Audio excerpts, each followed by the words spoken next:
भोजपुरी के तमाम खबर खातिर भोजपुरी प्लाजा चैनल के सब्सक्राइब करी और बेल के घंटी जरूर दबाई।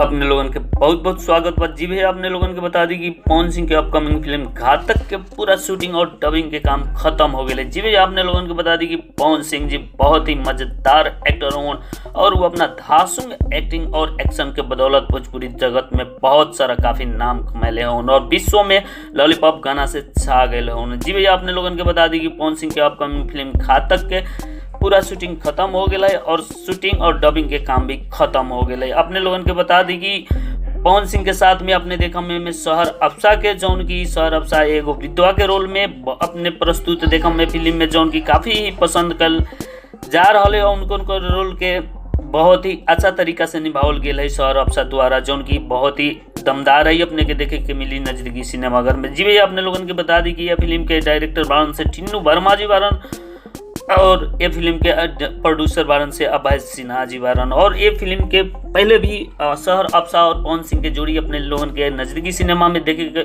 मिला रहे, जौन फिल्म के नाम रहे पवन पुत्र। वो फिल्म के ज़्यादा दिन तक सिनेमाघर में न चलल पहला लॉकडाउन के कारण से, लेकिन 4 दिन में ही बहुत ज़्यादा पैसा के कलेक्शन कर ले रहे। वो फिल्म लगभग शायद 1 करोड़ से ऊपर के कमाई कर ले रहे भोजपुरी इंडस्ट्री। अपने लोगन के बता दी कि पवन सिंह के फैन इतना है कि पवन पुत्र फिल्म के यूट्यूब पर आज भी सर्च हो ले, जो उनकी ओरिजिनल वीडियो अभी फिल्म यूट्यूब पर डलायल नहीं है। जी भैया, अपने लोगन के बता दी कि पवन सिंह और सर अफसा की जोड़ी एक बार फिर से अपने लोगन के घातक फिल्म के रूप में अपने के देखे के मिले, जौन की काफ़ी ही अच्छा है।